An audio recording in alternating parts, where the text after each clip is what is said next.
ذرا سا میں آپ کو سورت کا خلاصہ بتانا چاہتی ہوں تاکہ پوری سورت آپ کے سامنے واضح ہو جائے.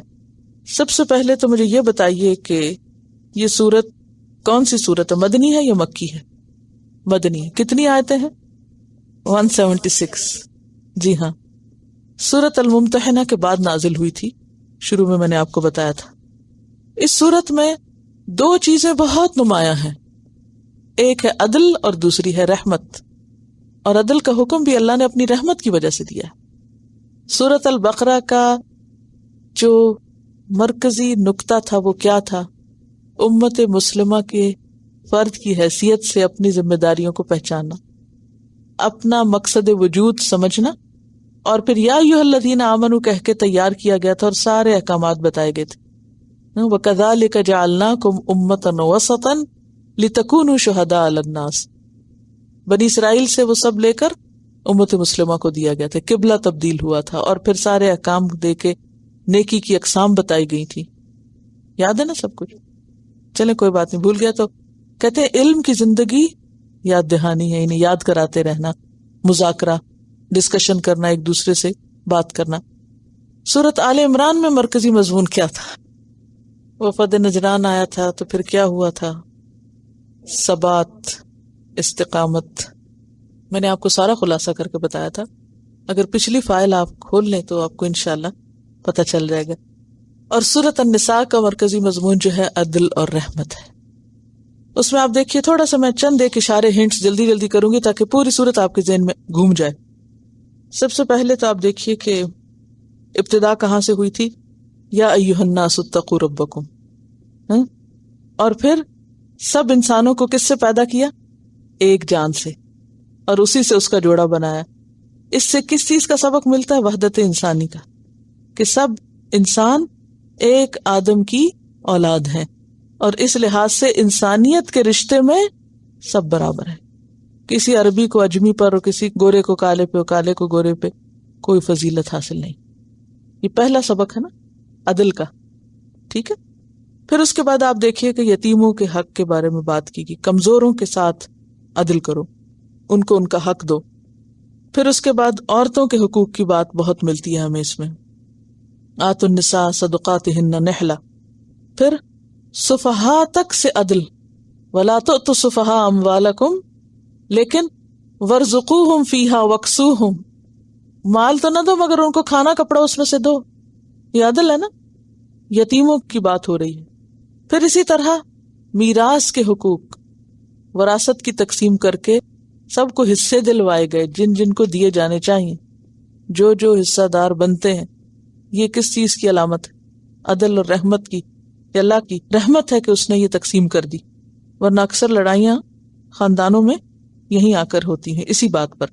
پھر اس کے بعد آپ دیکھیں یتامہ، غلام، خادم، وارث، خواتین، والدین، اقربا، وابن السبیل، مساکین، ان سب کے ساتھ کیا ہے؟ اچھا سلوک. یہ پڑھ چکے نا آپ اس میں. پھر اس میں آپ دیکھیے کہ وراثت کی تقسیم کے وقت اگر کچھ ایسے بچے یا رشتہ دار حاضر ہو جائیں جو حقدار نہیں ہیں اس میں سے، تو کیا کرو؟ ان کو بھی کچھ دے دو اس میں سے، اور کوئی اچھی بات کر لو اور ان کے ساتھ سختی نہ کرو. تمہیں یاد ہونا چاہیے کہ اگر تم اپنے پیچھے بچے چھوڑ جاتے تو تمہارا کیا جی چاہتا. اس سے بھی عدل اور رحمت کی بات پتہ چلتی ہے. پھر یتیموں کے مال کھانے کو آگ کھانے سے تشبیہ دی گئی. ان الذین یأکلون اموال الیتامی ظلما انما یأکلون فی بطونہم نارا. پھر اسی طرح عورتوں سے اچھے سلوک کے لیے کئی آیات آئیں. وعاشروہن بالمعروف لا یحل لکم ان ترثوا النساء کرہا ولا تعضلوہن لتذہبوا ببعض ما آتیتموہن. اور ہائٹ پہ جو آیت ہے عورتوں سے حسن سلوک کی، وہ کیا ہے؟ فَإِن كَرِهْتُمُوهُنَّ فَعَسَىٰ أَن تَكْرَهُوا شَيْئًا وَيَجْعَلَ اللَّهُ فِيهِ خَيْرًا كَثِيرًا. اس سے خوبصورت نصیحت مردوں کو عورتوں کے حق میں کوئی ہو سکتی؟ ہاں، مطلب ہائٹ ہے صبر کی کہ اگر تمہیں بیوی پسند نہیں بھی، كَرِهْتُمُوهُنَّ، کراہت ہے، ناپسند ہے، تو بھی تمہیں یہ نہیں کہا جا رہا کہ اچھا ٹھیک ہے اٹھا پھینکو اس کو. فَعَسَىٰ أَن تَكْرَهُوا شَيْئًا، اللہ مانتا ہے ٹھیک ہے ناگوار ہے تمہیں، کراہت ہے، لیکن اس کا بھی مثبت پہلو دیکھو. فَعَسَىٰ أَن تَكْرَهُوا شَيْئًا وَيَجْعَلَ اللَّهُ فِيهِ خَيْرًا كَثِيرًا، اللہ اسی میں کوئی نہ کوئی خیر تمہارے لیے نکال دے گا، تمہیں تمہارے صبر کا پھل دے گا. یعنی کتنی زبردست ایک طرح سے رحمت کی اور حقوق کی نگہبانی کی تاکید اور تلقین ہمیں وہاں ملتی ہے. پھر اس کے بعد وَإِنْ أَرَدْتُمْ اسْتِبْدَالَ زَوْجٍ مَكَانَ زَوْجٍ، کہ کتنا بھی مال دے چکے ہو تو واپس نہیں لے سکتے ہو. وَكَيْفَ تَأْخُذُونَهُ وَقَدْ أَفْضَىٰ بَعْضُكُمْ إِلَىٰ بَعْضٍ وَأَخَذْنَ مِنْكُمْ مِيثَاقًا غَلِيظًا. پھر آپ دیکھیے کہ محرمات کا قاعدہ، یہ کس کی تکریم ہے، یہ کس کی عزت ہے، یہ کس کے حقوق کی پاسداری ہے. عورت کو محفوظ کیا گیا کہ وہ اپنے باپ، بھائی اور قریبی رشتہ داروں کے ہاتھوں محفوظ رہے، ورنہ گھروں میں یعنی عورت کا جینا معاشرے میں حرام ہو جاتا، اس کی زندگی دوبر ہو جاتی اگر اللہ حرمت کے رشتے نہ رکھتا. بہت بڑی رحمت ہے اللہ کی اپنے بندوں پر. پھر اسی طرح جو عورت کسی اور کے نکاح میں ہو اس پہ مت نظر رکھو، اس سے تم نکاح نہیں کر سکتی. یہ کتنی بڑی رحمت اللہ کی. کتنے لڑائیاں جھگڑے فساد انہی باتوں پر ہوتے ہیں. پھر اسی طرح آپ دیکھیں کہ جو غلام ہیں، غلام عورتیں ہیں، ان کی سزا آدھی رکھی گئی. لونڈیوں کے حقوق کے بارے میں بتایا گیا، ان سے اچھے سلوک کی بات کی گئی، ان کا مہر بھی دلوانے کی بات کی گئی. کتنا عدل ہے، ان کا بھی حق دو کیونکہ وہ اپنا خود نہیں لے سکتے، تمہیں دینا ہے ان کو. پھر اسی طرح بندوں کے مال کے ساتھ انصاف کرو. لا تاکلوا اموالکم بینکم بالباطل، آپس میں مال باطل طریقے سے نہ کھاؤ. اس سے کیا پتہ چلتا ہے؟ یہ عدل کے خلاف ہے نا، ناحق کسی کا مال جو ہے وہ ہتھیانا. پھر اسی طرح حقوق میں افراط اور تفریط نہیں، جہاں مردوں کے حقوق ہیں وہاں عورتوں کے بھی ہیں، جہاں عورتوں کے بھی ہیں وہاں مردوں کے بھی ہیں. الرجال قوامون علی النساء کہہ کے مردوں کی ذمہ داری بتائی گئی اور پھر عورتوں کی ذمہ داری بتائی گئی. فالصالحات قانتات حافظات للغیب، یعنی یہ بیلنس ہوگا تو گھر کی گاڑی صحیح چلے گی. عورت مرد کی برتری کو مانے اور مرد عورت کی ضروریات کو پورا کرے. پھر اس کے بعد آپ دیکھیے کہ اپنے نفس کا بھی حق ہے نا انسان پر، تو خود کو بھی ظلم سے بچاؤ. وَاعْبُدُوا اللَّهَ وَلَا تُشْرِكُوا بِهِ شَيْئًا، یہ کس کا حق ہے؟ دیکھیں نا، یہ حقوق کے بارے میں نا سورت، یہ نفس کا حق ہے. حدیث میں آتا ہے وَإِنَّ لِنَفْسِكَ عَلَيْكَ حق، تمہاری جان کا بھی تم پر حق ہے. اچھا اس میں ہم کیا کہتے ہیں؟ بھی اچھا سونا چاہیے، اچھا کھانا چاہیے، ہمارے نفس کا ہم پہ حق ہے. جب ہم یہ بات سوچتے ہیں نا کہ اگر کسی سے بھی ذکر کرو نا، یعنی کوئی بھی اگر زیادہ کام کرے، محنت کرے، تو کیا کہتے ہیں؟ بھی اپنا بھی خیال کرو، تمہارے نفس کا بھی تم پر حق ہے. تو کس معنی میں اس کی تفسیر کرتے؟ آرام کرو، کام چھوڑو، کام نہ کیا کرو، ٹیک کیئر، اپنا خیال رکھیے گا. تو اس میں آپ دیکھیے کہ یہ اسلام ہمیں کیا سکھاتا ہے؟ اپنا خیال کیسے رکھیے گا؟ اپنے آپ کو ذرا آگ سے بچائیے گا، وہ جہنم سے بچائیے گا. اور اس کے لیے تو پھر دنیا میں کام زیادہ کرنا پڑے گا، زیادہ محنت کرنی پڑے گی. ہم نے ہر چیز کی اپنے مقصد کے مطابق تفسیر کی ہوئی ہے. ٹھیک ہے، اس میں انسان جب نفس کا حق ہے تو اس میں آرام بھی کرے، سب چیزیں اپنے اعتدال کے ساتھ کرے، لیکن نفس کا سب سے بڑا حق یہ کہ ہم اس کو آگ سے بچائیں. تو وَاعْبُدُوا اللَّهَ وَلَا تُشْرِكُوا بِهِ شَيْئًا.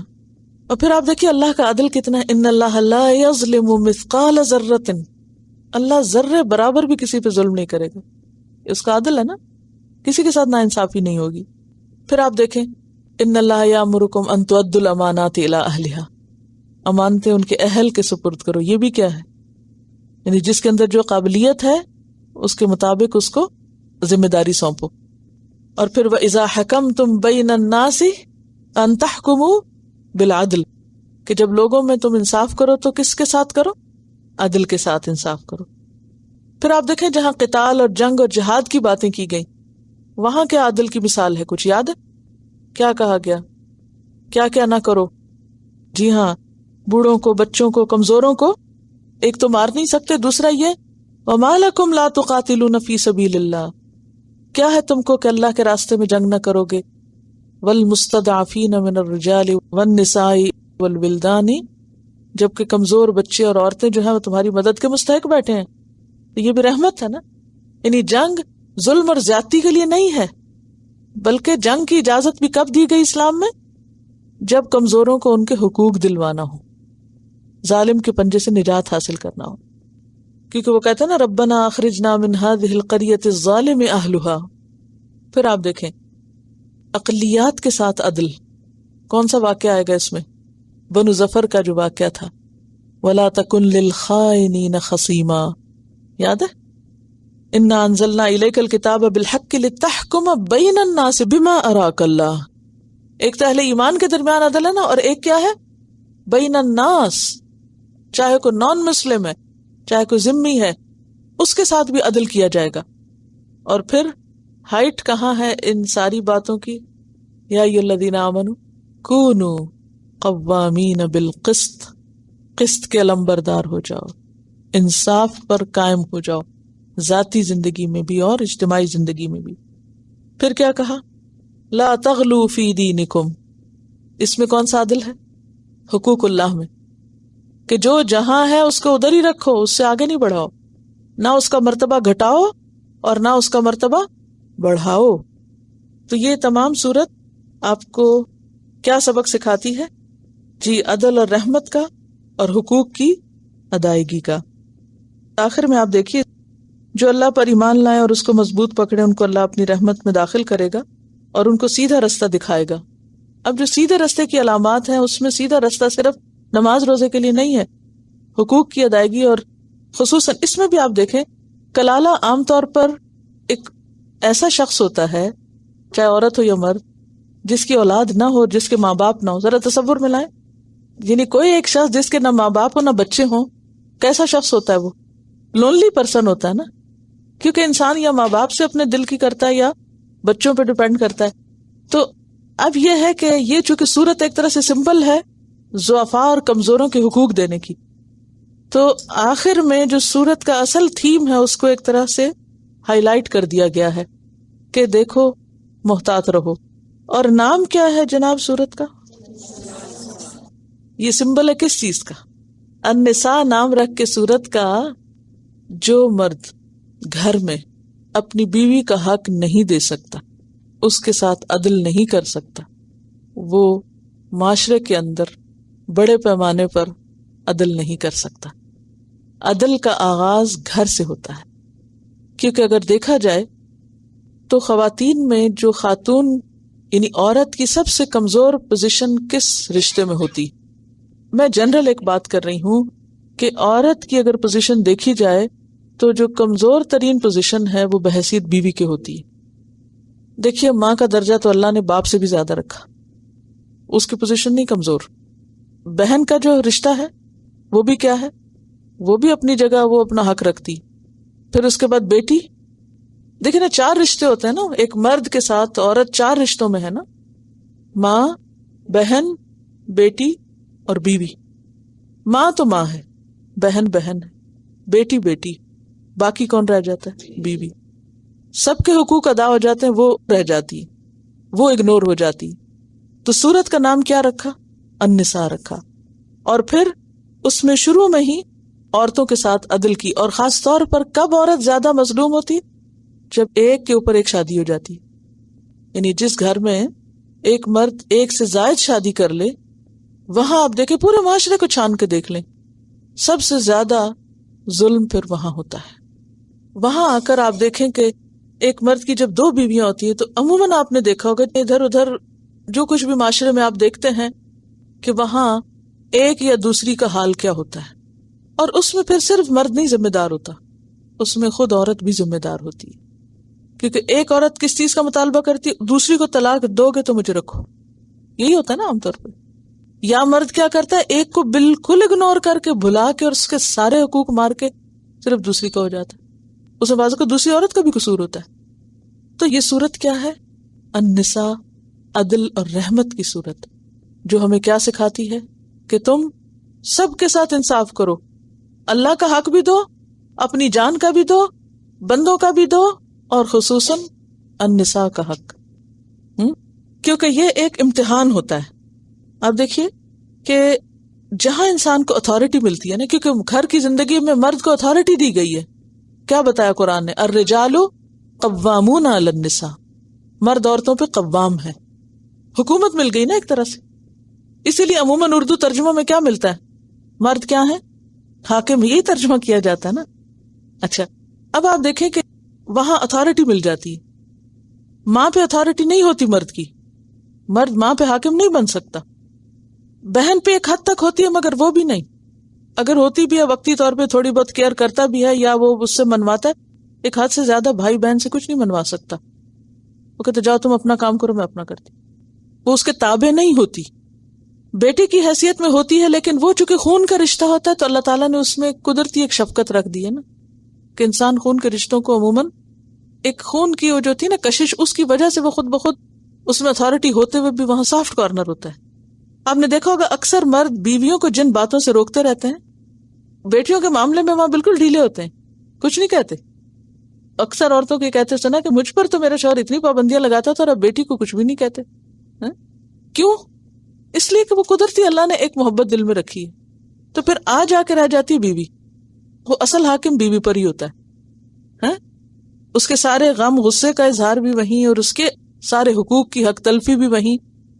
تو اس لیے کیا کہا گیا؟ 3 آیتوں میں 4 دفعہ تقویٰ کا حکم ہے جو خطبہ نکاح ہے. خطبہ نکاح کی آیت نمبر 1 جو ہے وہ اسی صورت سے لی گئی ہے نا. ان 3 آیتوں کے اندر 4 بار تقویٰ کا حکم ہے کہ جب تک اللہ کا خوف نہ ہو بندہ کمزوروں کے حقوق ادا نہیں کر سکتا. کیونکہ آپ کو اس معاملے میں کوئی پوچھنے والا نہیں. جہاں آپ کی اتھارٹی ہے نا وہاں آپ کو کوئی نہیں پوچھ سکتا. بیوی زیادہ زیادہ کیا کرے گی؟ رو دھو کے چپ ہو جائے گی، چیخ چلا کے چپ ہو جائے گی، کر نہیں کچھ سکتے نا. اسی لیے نبی صلی اللہ علیہ وسلم نے کیا فرمایا تھا خطبہ حجۃ الوداع کے موقع پر اور اپنے مرض الموت میں بھی؟ کیا فرمایا تھا؟ عورتوں کے حقوق کا خیال رکھنا. کتنی بڑی بات ہے. آپ نے فرمایا وہ تمہارے پاس قیدیوں کی طرح ہے، کیونکہ اپنی مرضی تو نہیں کر سکتی، کہیں جا تو نہیں سکتی. آج کے زمانے میں جو ہوتا ہے اگر عورتیں ایسا کرتی ہیں اور اللہ کی نافرمانی کرتی ہیں وہ ایک الگ بات ہے، لیکن اللہ نے جو عورت کے اوپر ذمہ داری ڈالی وہ یہی ہے کہ شوہر کی اطاعت کرے، معروف میں، منکر میں نہیں. تو وہ کیا ہے؟ تمہارے پاس قیدیوں کی طرح، تم ان کے ساتھ اچھا سلوک کرو. استوصوا بالنساء، عورتوں کے بارے میں میری وصیت قبول کرو، ان کے ساتھ بھلائی کا سلوک کرو. تو یہ سورت جو ہے، سورت کا نام النساء جو رکھا گیا ہے یہ ایسے ہی نہیں رکھ دیا گیا. یہ نام جو ہے سورتوں کے یہ بھی اللہ تعالیٰ کی طرف سے ہے. نبی صلی اللہ علیہ وسلم نے یہ نام رکھے، صحابہ نے خود نہیں بعد میں نام سلیکٹ کیے تھے. تو ہر سورت کا جو نام ہے وہ نام بھی سورت کے مضمون کے ساتھ معنی رکھتا ہے. اور پھر آپ دیکھیے کہ 42 آیات ہیں اس سورت کی جن کے آخر میں اللہ تعالیٰ کی صفات کا ذکر اور خاص طور پر علم اور حکمت کا، قدرت اور رحمت اور مغفرت کا خصوصی ذکر اللہ تعالیٰ کا آتا ہے. اور علم کا بار بار ذکر اس لیے آتا ہے کہ اللہ نے یہ جو احکامات دیے نا خاندانی زندگی کے بارے میں، علم اور حکمت پر مبنی ہے. جیسے کہا کہ انزلہ بعلم ہی، اللہ نے یہ قرآن اپنے علم کے ساتھ اتارا ہے اور یہ نور ہے اور روشنی ہے. اس کی روشنی میں جو زندگی بسر کرے گا اور اللہ سے ڈرتے ہوئے زندگی بسر کرے گا وہ دنیا میں بھی کامیاب ہوگا اور آخرت میں بھی کامیاب ہوگا.